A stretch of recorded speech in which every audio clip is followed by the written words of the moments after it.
저는 어느 순간부터는 그 모든 거를 이렇게 되게 단순화시켰어요. 만나는 사람도 단순화시키고 생활도 단순화시키고 뭐 먹는 것도 단순화시키고, 그러니까 삶의 만족도가 저 같은 경우에는 굉장히 높아졌어요. 제가 아침마다 읽는 책이 있어요. 아침에 조금 하루를 정리해서 출발하고자 하는 그런 의미를 담고 가부좌를 틀고 명상 음악을 틀어놓고 이렇게 조용히 침묵 속에 이렇게 하루를 쫙 스캔을 해보는 그런 습관이 생겼어요. 그리고 또 아침에는 제가 새벽 독서할 때 저를 조금 기분 좋게 하고 제 심신을 좀 안정시켜 줄 수 있는 그런 책을 반드시 한 권을 읽어요. 습관처럼 자주 보는 책이 하나 있어요. 근데 이 책도 되게 사실 오래전에 나왔는데 이게 한동안 베스트셀러로 되게 유명했던 책이에요. 관청의 단순하게 사는 연습, 이런 책인데요. 이 책은 참 읽을수록 마음을 편안하게 해주는 그런 특징이 있는 책이에요. 그래서 제가 지난번에 그 독서하는 법에 대해서 예전에 찍은 영상이 있었는데, 저는 이런 책을 읽을 때는 그 목차를 봅니다. 그래서 목차를 딱 보고 목차에서 마음에 드는 그날 제가 읽고 싶은 그 목차를 골라서 아침마다 짧게 이렇게 독서하는 습관이 있는데, 요즘에 저희가 되게 복잡하게 살잖아요. 많은 뭐 이슈들도 있고 많은 문제들도 있고, 그러니까 저희를 한 순간이라도 마음 편하게 해줄 수 없는 사건 사고들이 너무 많이 생기잖아요. 지금 이 시대에 전쟁이 웬 말입니까 진짜. 저는 그런 거 생각하면 정말 마음을 좀 다스려야 되겠다 막 이렇게 생각할 때가 있는 거죠. 대단한 일을 하려고 하지 않을 때 정말 대단한 일을 할 수 있다고 이렇게 돼 있는 목차가 있었어요. 그래서 제목이 너무 좋아서 제가 이렇게 막 읽어봤어요.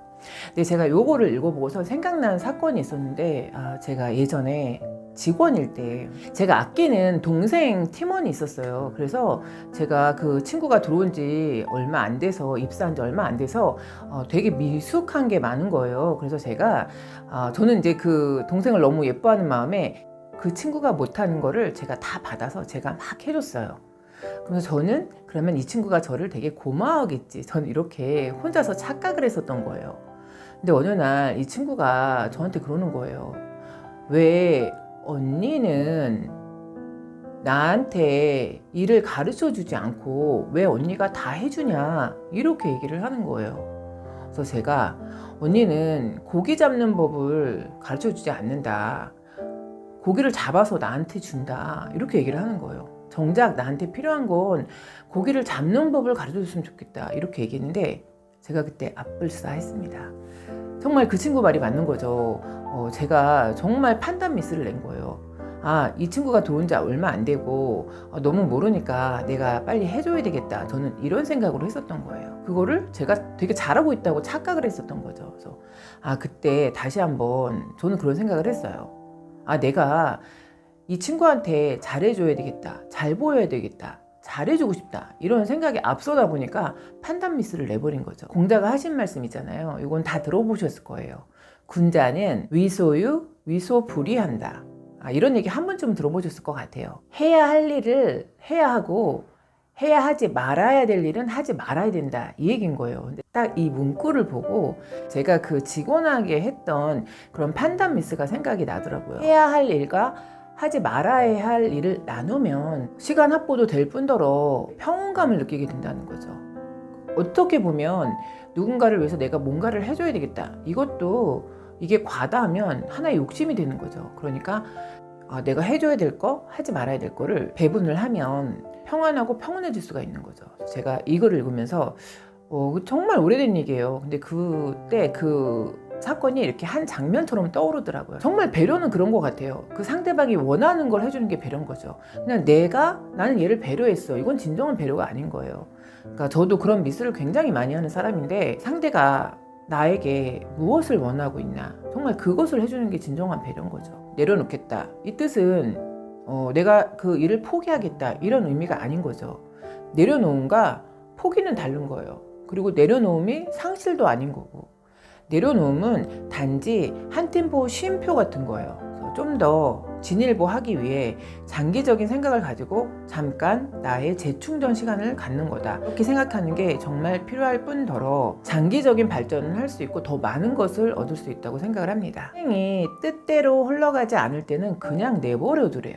이게 그 중국 옛 격언에 그런 말이 있대요.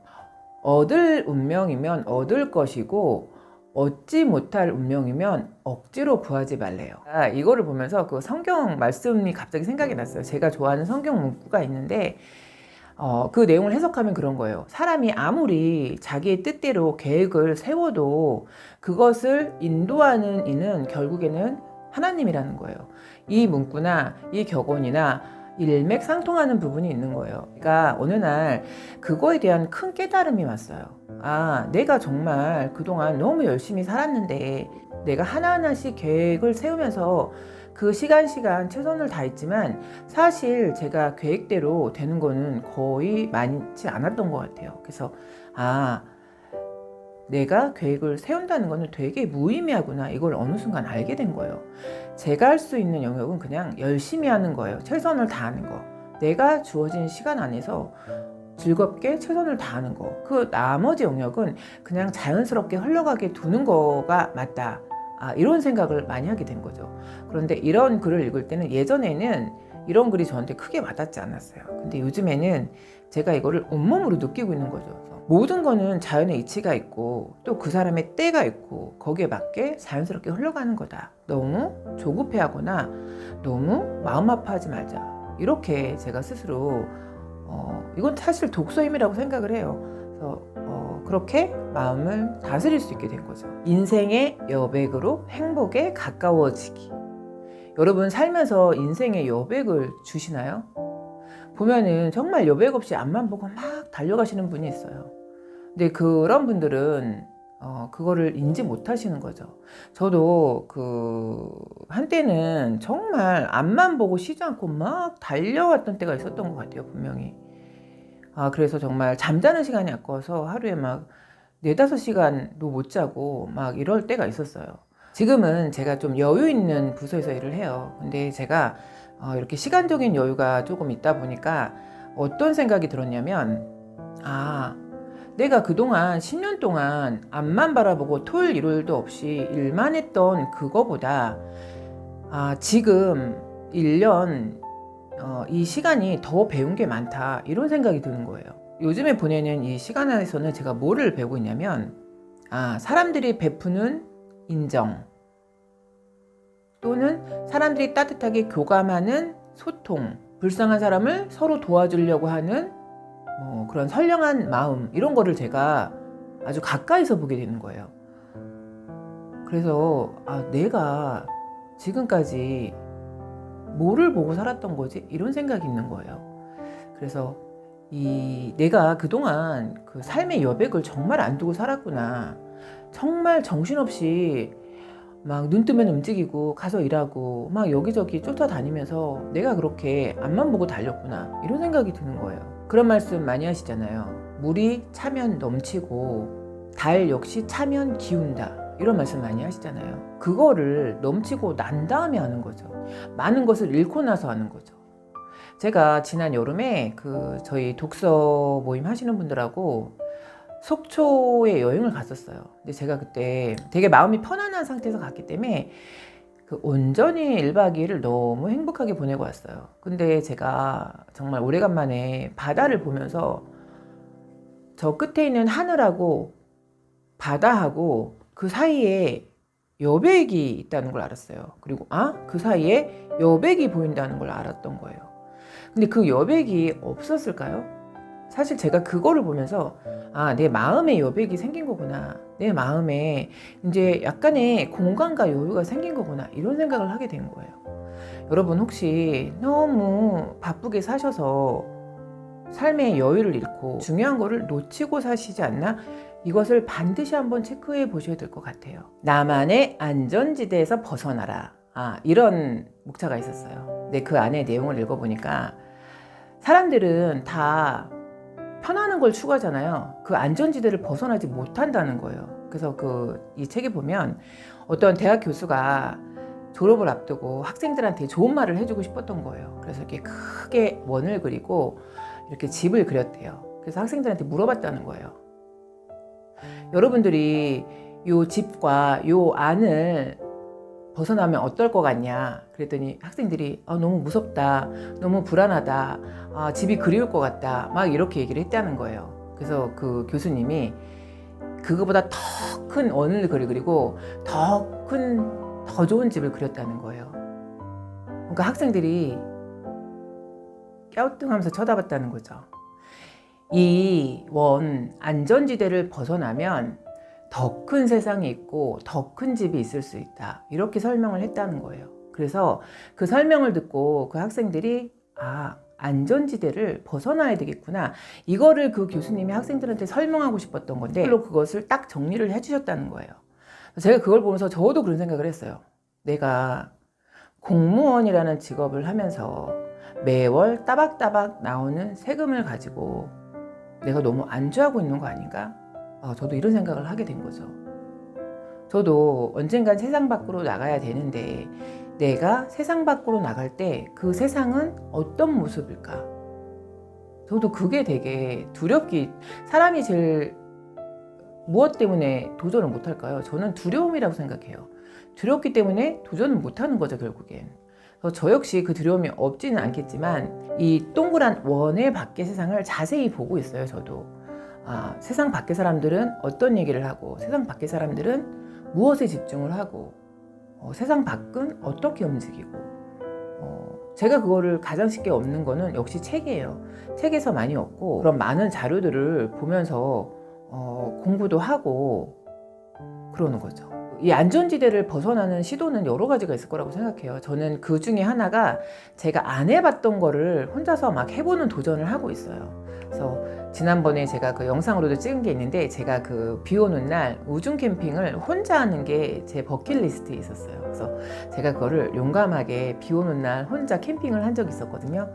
그걸 하고 와서 제 만족도가 너무 높아졌어요. 그래서 저는 또 언젠가는 제가 국내 여행은 혼자 가본 적이 많아요. 근데 해외여행은 혼자 가본 적이 아직 없어요. 그래서 조만간에 해외여행도 혼자 가볼까 그러고 생각을 하고 있습니다. 근데 제가 참 안 되는 게 뭐냐면 해외여행 가면 저는 그 나라 음식에 그렇게 적응을 못해요. 그 새로운 경험을 하고자 해서 여행을 하는 건데 그 지역 음식을 잘 먹고 지역 문화에 잘 적고 이러면 너무 좋은데 지역 문화에 젖을 수는 있을 것 같아요. 근데 이 음식이 안 되더라고요. 그래서 항상 어디 가도 고추장에 컵라면 이런 걸 달고 다니는 거예요. 그래서 참 어렵다. 내가 안 해본 거에 도전을 한다는 거 굉장히 낯설다, 어렵다 이런 생각을 하게 되는 거죠. 옷 입는 거 있잖아요, 여러분.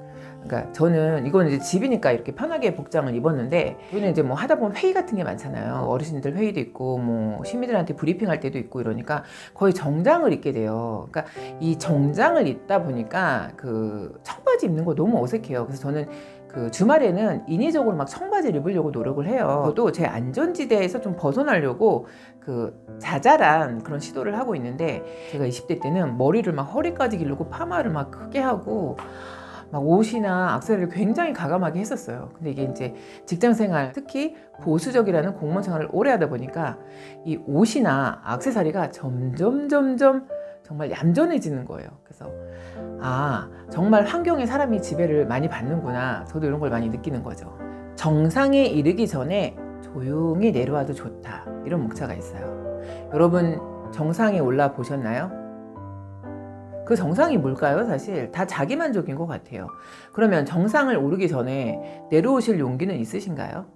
제가 전에 어떤 책을 읽었는데 저희가 어떤 업무적인 목표나 지위에 대한 욕심이 있을 때는 자기 욕심의 100이면 거기에 70에 해당되는 그 지위가 가장 적당한 거래요.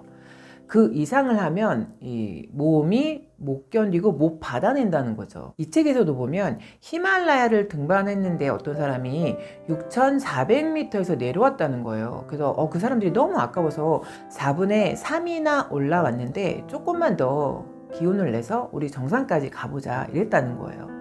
근데 이 당사자가 이 고지가 나의 한계다. 이 이상을 올라가면 나는 목숨을 잃을 수도 있다. 그렇게 얘기하고 거기서 내려왔다는 거예요. 저희 분수 있잖아요. 분수의 높이는 그 물줄기가 시작된 그 지점을 절대 넘어서지 못한다는 거예요. 그러니까 이 사람도 나의 한계를 스스로 알았던 거죠. 내가 히말라야를 등반할 때는 이게 나의 최대의 한계치야.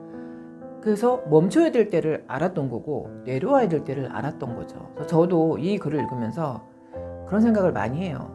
내가 멈춰야 될 시점은 어디고, 내가 내려와야 될 시점은 어디고, 내가 가야 할 곳은 어딘가. 이거에 대해서 저도 생각을 많이 하게 되는 거예요. 아마 누구나